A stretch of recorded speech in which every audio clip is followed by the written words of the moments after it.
On comprend très bien qu'une ferme qui a peut-être presque quasiment 1 million d'euros de crédit, elle ne peut pas changer ses techniques agricoles comme ça du tout au tout. Je pense qu'il y en a beaucoup qui ont le souhait de changer leur technique agricole, mais en fait ils ne peuvent pas, quoi. C'était la corde au cou.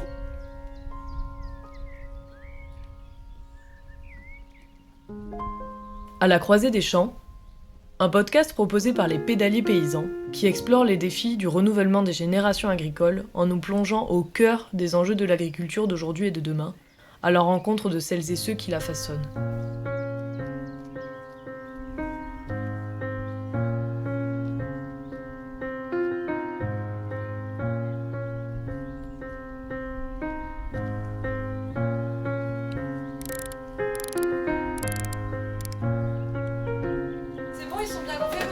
Ouais, c'est bon.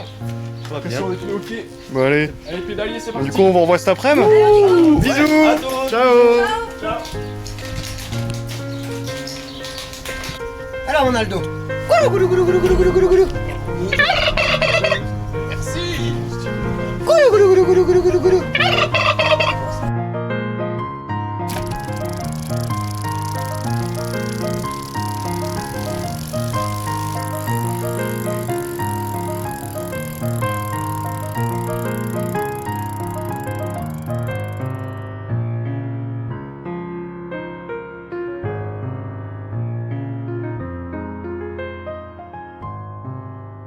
Précédemment, Du coup, c'est quand même des grosses prises de risques. Et on reste des chefs d'entreprise, on n'irait pas demander à Pouyanné ou quoi de se dire allez, j'arrête tout d'un coup tout le pétrole et je me lance tout en 100% renouvelable. Mais ouais, il faudrait une révolte un peu plus. On sait qu'on n'a pas le temps et tout, mais. Il faudrait que le peuple soit militant quand même. la terre est une ressource environnementale majeure. Elle est le support de nos paysages, de nos forêts, de nos prairies, de nos terroirs, mais c'est surtout le support d'une production nourricière. À l'heure où des surfaces agricoles sont assédées, le citoyen et la citoyenne sont en droit de se questionner quant à l'usage des terres. Ont-elles vocation à rester agricoles et nourricières ? Seront-elles artificialisées en réponse à la pression foncière immobilière dans des zones périurbaines par exemple ? Ou encore, seront-elles préservées de toute activité, même agricole, face au manque d'efficacité de changement au sein de structures environnementales institutionnelles ? Les associations de la société civile se sont emparées de la question du foncier. Motivées par des conceptions bioéthiques, décentrées du strict paradigme de la production, elles introduisent une vision de la terre et des ressources naturelles comme des biens communs à défendre en soi, pas seulement pour ce que l'humain en retire. La terre est un bien commun. Donc la terre est là effectivement pour nourrir, pour travailler, etc. Mais c'est pas une propriété. C'est la terre bien commun à partager et c'est pas un objet de spéculation, ça doit être... Et puis revenir vers des fermes à taille humaine. Ces associations proposent aux citoyens-citoyennes de se donner les moyens d'arbitrer, eux aussi, de devenir des terres agricoles. Elles viennent appuyer le rôle de la SAFER en recentrant la répartition des terres pour des projets plus durables, plus agroécologiques. Stockage, portage foncier, solutions de placement financier, d'épargne solidaire et citoyenne, tels sont les outils mobilisés par l'association Terre de Liens, la SIC d'Alterfix ou encore le FEV pour répondre à la demande citoyenne de pouvoir mieux arbitrer le devenir des terres. La charte Terre de Liens défend les positions suivantes. Encourager les collectivités à considérer comme essentiel le rôle de la terre en tant que ressource irremplaçable dans l'alimentation et l'aménagement du territoire. Permettre aux citoyens, individuellement et collectivement, d'exercer leurs responsabilités sur l'usage qui est fait de leur territoire, notamment concernant les questions agricoles et alimentaires. L'eau, c'est important aussi. C'est aussi un bien commun, c'est-à-dire essayer de se dire mais c'est des choses, ça devrait être accessible à tout le monde et pas réservé à certains sur un type de... Ces Robins des Bois du foncier agricole organisent la reprise et l'attribution des terres de façon à privilégier l'installation en favorisant la réhabilitation des fermes et le remaniement des terres existantes. Préférer les installations aux agrandissements et maintenir les fermes existantes. Favoriser l'expression des solidarités socio-professionnelles, des solidarités entre le rural et l'urbain, des solidarités entre les générations. L'efficacité de Terre de Liens dépend de l'obtention de subventions par la région pour son budget de fonctionnement et des citoyens pour la foncière qui achètent les fermes. Celle-ci défend une agriculture paysanne, à taille humaine, favorisant la création d'emplois économiquement viables et transmissibles. Terre de Liens repose donc sur un réseau de bénévoles engagés pour la cause de l'installation agricole. On se questionne alors sur leur portée, sur leur lien avec les autres acteurs du territoire, notamment les collectivités territoriales. On apprend que ces dernières ne sont pas toujours en lien avec les activités agricoles qui ne dépendraient pas d'elles et seraient réservées à la SAFER et aux agriculteurs. Le but ici pour Terre de Liens, c'est de montrer aux collectivités que c'est possible et qu'elles peuvent faire pareil. Et nous, notre but, c'est aussi de dire la souveraineté alimentaire d'un territoire, c'est quand même les politiques qui doivent gérer ça. C'est pas à nous de gérer tout ça aussi, c'est quand même aux collectivités. On peut vous accompagner, on peut vous donner des exemples, on met en place, on aide des gens à s'installer, etc. Vous, les collectivités, prenez-vous en charge. Quand vous faites un PLU ou un PLUI, en ce moment il y a des PLUI partout, attention, pensez aussi que il n'y a pas que des centres, des zones artisanales à installer, il faut aussi ou des lotissements pour avoir un peu plus de gens, pour augmenter votre surface. Ces gens-là, il va falloir les nourrir, donc c'est à vous de protéger, c'est à vous aussi d'installer, c'est à vous ou nous aider à l'accompagner. C'est aussi, c'est donner aussi, montrer que c'est faisable et qu'on peut aussi faire tourner une ferme. Un adhérent Terre de Liens me disait, mais on est une goutte d'eau dans l'océan. Oui, mais on peut montrer des choses. Quand on rencontre une collectivité, on n'arrive pas les mains vides. Ce qu'on raconte, c'est étayé sur des choses qui sont faisables. Pourtant, certaines collectivités ont décidé de prendre les choses en main. En partenariat avec la SAFER, la communauté de communes du Sancy, dans le Puy-de-Dôme, expérimente le stockage foncier pour favoriser l'installation, la diversification des productions et sensibiliser les cédants-cédantes. Et après, nous, au niveau de la collectivité aussi, les élus là ont voté qu'on puisse faire du stockage de foncier aussi, et d'être en capacité pour la collectivité d'identifier du foncier qui va se libérer et qui a un potentiel pour de l'installation et notamment de la diversification. Donc là, ça veut dire qu'avec cette cellule, avec ces acteurs-là et avec surtout les élus, qu'il puisse y avoir une identification parfois de foncier qui va se libérer et qui serait potentiellement intéressant pour des candidats à l'installation. Sauf que le problème de ça, c'est que parfois il y a du foncier qui se libère assez vite, les candidats à l'installation ils sont pas encore identifiés, et donc en fait ça va trop vite et ça part directement de l'agrandissement. Voilà. Donc là, c'est la collectivité, elle pourrait, quand on a identifié quelque chose d'intéressant, elle pourrait venir pour le stocker, faire une réserve foncière.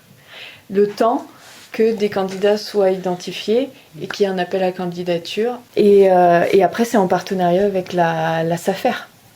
Parce que forcément, la SAFER, c'est l'acteur du foncier. Et c'est d'avoir créé cette cellule, déjà, ça permet aussi d'asseoir bien les enjeux, les volontés, les ambitions.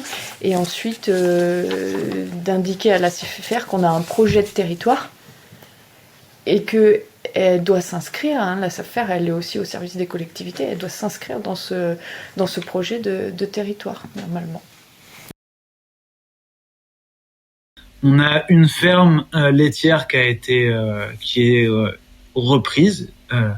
Et d'ailleurs, le repreneur est en train de monter une SIC, Société coopérative d'intérêt collectif. Parce qu'elle répond au double enjeu de l'installation, transmission et de la pérennisation des modèles agroécologiques, cette SIC, développée avec l'aide d'Alterfix, est un outil territorial qui fait ses preuves pour favoriser l'installation agricole en incluant des travailleurs et travailleuses agricoles, mais aussi des citoyens et citoyennes qui participent financièrement au développement de la structure, à la manière d'une foncière. Pour monter une foncière, il monte une foncière en SIC, qui sera un super outil territorial pour des futurs rachats de fermes. Le principe de foncière citoyenne et d'épargne solidaire fait fleurir de nombreuses initiatives, des associations, mais aussi des entreprises, parmi lesquelles le FEV, l'entreprise Ferme en Vie, qui a pour mission d'œuvrer au renouvellement des générations agricoles porteuses de projets agroécologiques. Et après, c'est juste que c'est un placement aussi, du coup, Quand on investit dans la foncière, on achète du coup de l'immobilier agricole, donc du foncier agricole. Et en fait, ça c'est un actif qui est tangible et ça permet en fait de diversifier son patrimoine. C'est vraiment quelque chose qui est concret. C'est comme de l'immobilier, sauf que ce n'est pas soumis au marché financier. C'est-à-dire que s'il y a une crise Covid ou une crise autre, mondiale ou économique, en fait, ce foncier-là ne va pas subir les aléas du marché, puisqu'il est aujourd'hui régulé en partie par la SAFER, par d'autres organismes d'État, et ce qui permet aujourd'hui en France d'avoir des prix des terres aussi bas par rapport au marché européen, puisqu'on est à peu près à 6 000 € l'hectare, alors que en Belgique ou aux Pays-Bas, on est à 60 000 €, 100 000 € l'hectare. Donc ils deviennent actionnaires de la foncière, donc ils ont des parts de cette foncière, et le montant des parts est réévalué chaque année.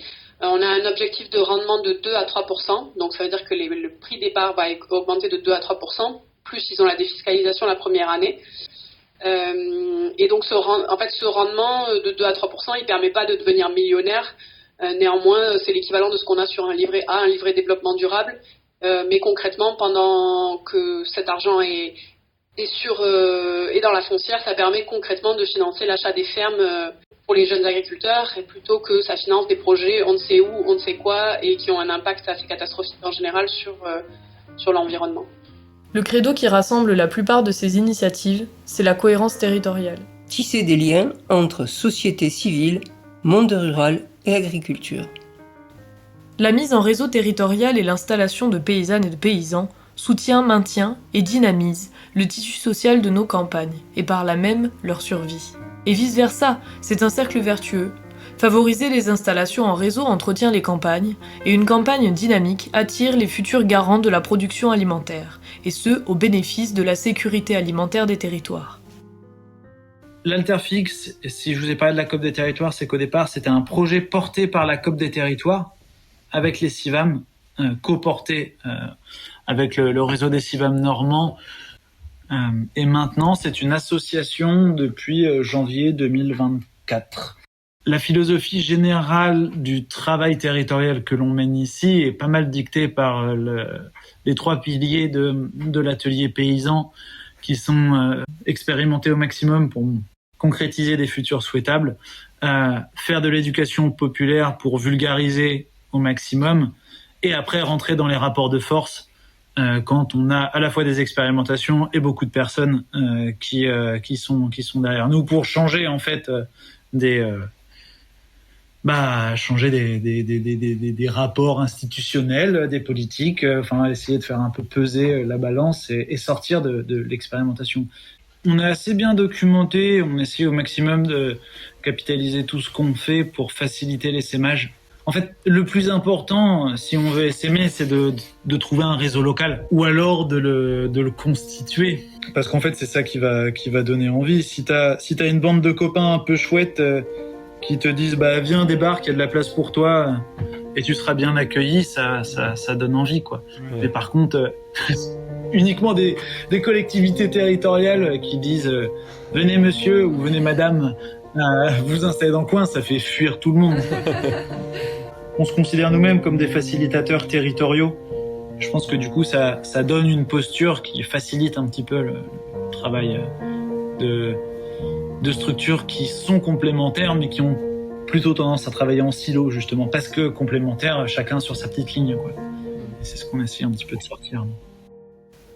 Face à cette force de proposition et d'organisation citoyenne, on s'est posé la question du potentiel d'essaimage, de généralisation de ces solutions. Quel type de fermes sont transmises par cette 3e voie ? Quand bien même arriverait-on à généraliser ces solutions, l'agriculture telle qu'elle est conçue et défendue dans ces associations est-elle viable ? Permettra-t-elle de nourrir l'entièreté de la population française ? C'est parfois un peu frustrant de voir à quel point c'est simple de se dire qu'on a des solutions pour endiguer le fait qu'on n'arrive pas à trouver des personnes pour renouveler l'installation, pour devenir paysan. Donc en fait, on les a, ces solutions-là. La plus grosse pense qu'on est financé, effectivement, c'était une très grande ferme qui fait 330 ou 340 hectares, je sais plus. C'est une ferme en bio. Alors les jeunes qu'on a installés sont pas seuls, ils ont repris tous les salariés qui étaient déjà sur la ferme et ça a été fait avec un portage SAFER puisque nous on pouvait pas financer la totalité, mais effectivement je crois qu'elle était à 1,2 million, pas 1,6 million, mais effectivement elle était assez grosse. C'est toujours une question de savoir jusqu'où on peut aller en termes d'hectares. Après, vraiment, il y avait beaucoup de diversification et beaucoup de personnes sur cette ferme-là. Là, le cédant, parce qu'en fait, au vu de la taille de sa ferme, on lui a dit qu'il n'arriverait pas à transmettre sa ferme à des Français, à des jeunes repreneurs, etc. Et donc, il s'était tourné vers des agro-industriels étrangers, dont un Sud-Africain qui voulait racheter, et qui avait déjà 30 000 hectares en Afrique du Sud et qui voulait racheter en Europe pour s'implanter en Europe. Et sauf que ce cédant, ayant travaillé toute sa vie à faire que cette ferme devienne bio et autant d'hectares en bio, c'est pas évident à faire tourner, etc. Bah, ça lui plaisait pas parce que c'était devenu justement une transaction simplement financière. Et donc il a décidé d'essayer de trouver quand même d'autres partenaires. Et du coup, on est arrivé avec la SAFER en capacité de le financer et d'installer ces deux jeunes. Et lui était OK pour faire l'accompagnement justement des jeunes pour la reprise parce que c'était une grosse ferme, donc pendant 1 an il allait être à leur côté, quoi. On peut faire une autre agriculture avec nos amis de la Conf et de ces SIRAM et tout ça, de montrer que contrairement à ce qu'on nous raconte, travailler en bio et travailler sur des fermes qui font moins de 1000 hectares, c'est faisable.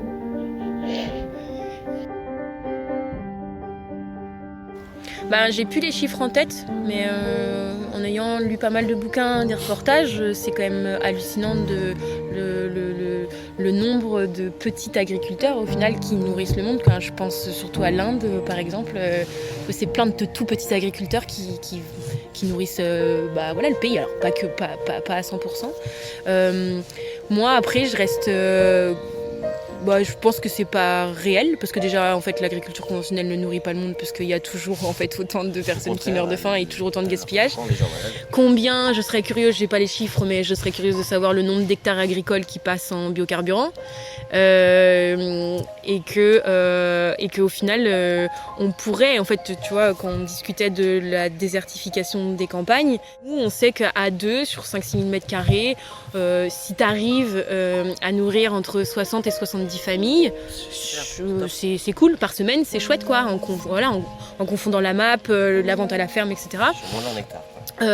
Et ben en fait on se dit que c'est comme ça qu'il faut repeupler les campagnes. Là au final on a beau avoir des fermes qui s'agrandissent mais le nombre d'employés qui diminue. Parce que c'est mécanisé. Donc là, il faudrait de plus en plus de micro-fermes à échelle humaine, mais avec pas beaucoup de gens dedans. Voilà, que tout le monde y participe pour pouvoir produire et nourrir localement les populations locales. Quoi. Et puis c'est clairement possible. Et ça marche. J'ai l'impression que on pourrait faire partie d'une solution générale, mais il y a plein de structures, genre les fermes partagées qui bossent là-dessus en région Rhône-Alpes.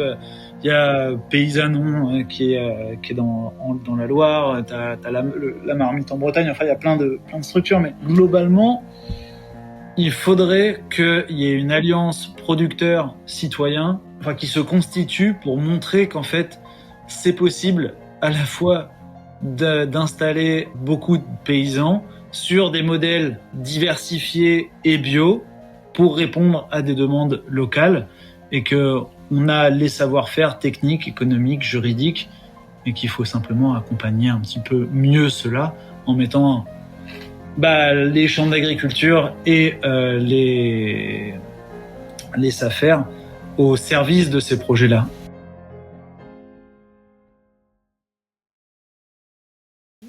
Je reste persuadé que en partageant, en s'unissant sur une structure et en captant la valeur ajoutée qui aujourd'hui est captée par l'industrie et puis aussi la grande distribution, c'est à nous de prendre et de le monter notre truc. Il y a plein de choses qui me prouvent que faut y aller quoi. Voilà, faut retrousser les manches, mais tout s'offre à nous quoi. Ce sont ces messages que nous avons voulu faire passer tout au long de ce podcast, qui portent la voix de celles et ceux qui s'engagent à nous nourrir, à produire mieux, dans le respect des sociétés et des écosystèmes. Nous sommes toutes et tous concernés par ce qui compose notre assiette, par l'avenir de celles et ceux qui sont derrière. Nous pointons du doigt ici les institutions chargées d'arbitrer le foncier, d'installer ou d'accompagner la transmission. En tant que citoyennes et citoyens, nous avons voulu vous faire part des ressources qui sont à notre portée pour encourager l'installation de porteurs et porteuses de projets prometteurs et pour accompagner, à notre mesure, le renouvellement des générations agricoles. Aujourd'hui, face aux multiples incertitudes du dérèglement climatique, tous les secteurs sont vulnérables. Ils dépendent tous de l'agriculture. Elle est en première ligne des dérèglements à venir et des adaptations qu'ils imposent. Beaucoup s'inquiètent alors de voir la qualité et la quantité s'étioler dans leurs assiettes. D'autres, nombreuses et nombreux, s'inquiètent aussi de voir apparaître des conflits d'ampleur autour de ressources centrales, fragiles et communes. Dans le monde, de véritables guerres sont à l'œuvre contre l'accaparement des ressources, là où le dérèglement climatique sévit de plus en plus fort. Pensons aux guerres de l'eau, qui durent depuis des décennies sur les continents africains et américains. À celles-ci font écho les batailles d'aujourd'hui et de demain autour des méga-bassines en France et en Europe. Les ressources naturelles sont de l'ordre du commun. Il s'agit de les partager selon des usages qui font sens économiquement, écologiquement, mais avant tout socialement. Le partage des ressources naturelles indispensables à nos activités relève donc de la justice sociale.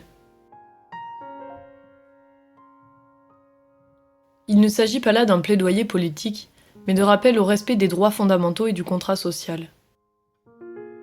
La politique, telle qu'elle s'applique aujourd'hui sur le partage des eaux, va souvent, trop souvent, à l'encontre de la science et de la justice. La défense du commun et de la bio-agrodiversité est ce qui nous unit, nous, ingénieurs, agronomes et agricultrices et agriculteurs de demain. Historiquement, on va dire, il n'y a pas un pays, je veux dire, c'était la ruralité qui composait essentiellement nos sociétés, et la ruralité vivait avec la nature, le vivant, et puis c'est ce qui nourrissait aujourd'hui, même s'il n'y a plus besoin de paysans pour générer quelque chose à manger dans votre assiette, mais historiquement en tout cas c'était indispensable. Et puis qu'est-ce qu'il y a de plus noble aujourd'hui que de pouvoir humblement faire pousser quelque chose dans notre terre nourricière. C'est comme ça que je la vois, la noblesse, c'est pouvoir faire corps avec la nature. Et alors qu'on a une société qui a complètement dévissé autour de ça, quoi. Et de faire corps avec la nature, de la comprendre, et dès qu'on commence à la comprendre et qu'on rétablit des choses, il y a plein de choses qui se rétablissent en rétablissant de la biodiversité. Il n'y en a pas un autour de nous, là, autour de cette table, qui n'a pas de sang ou de métissage dans ses veines. Notre société est faite de métissage, de biodiversité génétique. Il faut rétablir tout ça.